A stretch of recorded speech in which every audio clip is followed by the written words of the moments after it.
اے زمیں تجھ پہ اتر کر یہ مجھے ہو گیا کیا، اے زمیں تجھ پہ اتر کر یہ مجھے ہو گیا کیا، آسمانوں پہ تو انسان بنایا گیا تھا۔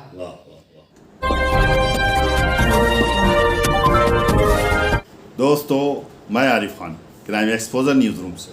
آج اس ویڈیو میں آپ کو ایک ایسی شخصیت سے ملوانے جا رہا ہوں جس کا نام نہ صرف رامپور، اتر پردیش، ہندوستان بلکہ ہندوستان سے باہر بیرونی ملکوں تک میں موجود ہے۔ بس خوشی کی بات یہ ہے، فخر کی بات ہے کہ ان کا اس جنم، ان کے جو پیدائش ہے وہ رامپور ہے، رامپور میں ہوا ہے، اور انہوں نے شاعری کی بلندیوں کو چھوا ہے۔ یعنی میں بات کر رہا ہوں رامپور کے شاعر اظہر عنایتی کی۔ آپ سب جانتے ہیں کہ اظہر عنایتی کی شاعری جو ہے کسی تعارف کا محتاج نہیں ہے۔ میں نے ان کا ایک خاص ایکسکلوزیو انٹرویو کیا، اس میں آپ پورے انٹرویو میں بنے رہیے شروع سے آخر تک، تبھی آپ کو اس میں مزہ آئے گا۔ ان سے جو میری بات چیت ہوئی ہے وہ آپ سنیں گے، اور بیچ بیچ میں ان کے چنندہ اشعار بھی آپ کو سننے کو ملیں گے۔ اس لیے گزارش یہ ہے کہ اس کلپ کو آخر تک ضرور دیکھیے۔ یہ جو کتابیں اور کتابوں پر چھپے فوٹو دیکھ رہے ہیں، یہ رامپور کے مشہور شاعر اظہر عنایتی کے ہیں اور انہی کے مجموعہ کلام ہیں۔ دراصل یہ فوٹو ان کی جوانی کے ہیں۔ انہوں نے نوجوانی میں ہی اتنی پختہ شاعری کی شروعات کی تھی جس کو آدمی سوچ بھی نہیں سکتا۔ اس سمے میں کی ہوئی ان کی شاعری اور ان کے ترنم نے پوری دنیا میں دھوم مچا دی تھی، کیونکہ ایک نوجوان عمر کا شاعر اتنی اچھی شاعری کرے گا اس کے بارے میں سوچ بھی نہیں سکتا تھا کوئی۔ لیکن اظہر عنایتی کی شاعری نے سب کو چونکا دیا۔ انہوں نے جس انداز میں شاعری کی، جس انداز میں اپنے تھاٹ پیش کیے، جس انداز میں اپنے خیالات پیش کیے، اور ان کی شاعری کی جو پرواز تھی وہ رامپور، اتر پردیش یا ہندوستان تک ہی سیمت نہیں رہی، بلکہ یہاں سے پرواز کر کے ودیشوں تک گئی، اور اس کے بعد میں اس شاعری نے ودیشوں میں بھی دھوم مچائی۔ انہوں نے جو شعر کہے ہیں کہ راستوں کیا ہوئے وہ لوگ جو آتے جاتے میرے آداب پہ کہتے تھے کہ جیتے رہیے۔ ملیے اظہر صاحب۔ اظہر عنایتی صاحب، پہلے تو آپ کا بہت سواگت ہے، بہت استقبال ہے۔ بہت شکریہ آپ کا۔ سب سے پہلے سیدھا سوال یہ ہے کہ آپ کی جو شاعری ہے، بہت پختہ شاعری جیسے لوگ سنتے ہیں جانتے ہیں، یہ کب سے آپ نے شروعات کری؟ میں تقریباً 12 سال کی عمر سے اس شاعری کی زلفوں کا اسیر ہوں۔ 1958 سے میری تقریباً 12 سال کی عمر تھی، جیسا میں نے ابھی کہا، تو یہ شاعری کا چسکا مجھے لگا، اور آج تک یہ جنون میرے ساتھ ہے، اور تمام دنیا میں مجھے میری رسوائی کا سبب بنا ہوا ہے۔ اگر آپ کو یاد ہو جو 12 سال کی عمر میں اگر پہلا شعر جو آپ نے کہا تھا، تو وہ چاہیں گے کہ ہمارے دوسرے شعر میں اگر یاد ہو؟ پہلا شعر میں نے جو اپنے استاد حضرت اظہر عنایتی صاحب، جو یہاں دبستان رامپور کے مسلم ثبوت استادوں میں جن کا نام آتا ہے، ان کو سنایا، تو وہ یہ شعر تھا کہ جستہ جستہ خیر مقدم کو بڑھیں گی منزلیں، جستہ جستہ خیر مقدم کو بڑھیں گی منزلیں، رفتہ رفتہ بڑھ رہا ہے سوئے منزل کا، جستہ جستہ خیر مقدم کو بڑھیں گی منزلیں، رفتہ رفتہ بڑھ رہا ہے سوئے منزل کا۔ یہ پہلا شعر تھا۔ اس کے بعد وہیں سے آپ کی جو ہے شاعری کی جو ہے پھر آپ نے پیچھے مڑ کے نہیں دیکھا؟ جی ہاں، میں نے پھر گریجویشن کیا یہاں سے رضا ڈگری کالج سے، اور اس کے بعد پھر میں علی گڑھ یونیورسٹی چلا گیا، وہاں سے LLB کیا۔ یہاں وکالت اسلم خان صاحب ایک بہت بڑے وکیل تھے، ان کے جونیئر کی حیثیت سے یہاں وکالت کی ابتدا کی۔ اظہر صاحب، آپ کی شاعری جیسے کہ ودیشوں تک پہنچی، یہاں کی پرواز کرنے کے بعد میں، تو جاننا چاہیں کہ ودیشوں میں آپ نے کہاں کہاں آپ نے شو کیا؟ میں نے 1970 سے رامپور کے باہر مشاعرے پڑھنا شروع کیے۔ ہندوستان کے بیشتر مشاعرے، کوئی اس زمانے میں کوئی مشاعرہ ایسا نہیں ہوتا تھا جو میری شمولیت کے بغیر ہو جائے۔ ہر ہفتے میں اور 15 دن کے بعد، 1 مہینے کے بعد ہندوستان کے جو مختلف شہروں میں مشاعرے ہوتے تھے، اس میں اللہ کے کرم سے میری شرکت ہوتی رہتی تھی۔ 1970 میں باقاعدہ پھر میں نے فارن کنٹریز کے مشاعروں میں شرکت کی۔ سب سے پہلے میں 1990 میں امریکہ پہلی بار گیا، پھر تقریباً 6 مرتبہ امریکہ جانے کا مجھے موقع ملا، اور گلف کنٹریز میں Abu Dhabi, Dubai, Sharjah, Al Ain, Muscat, Dubai, یہ تمام ممالک میں، اور پاکستان میں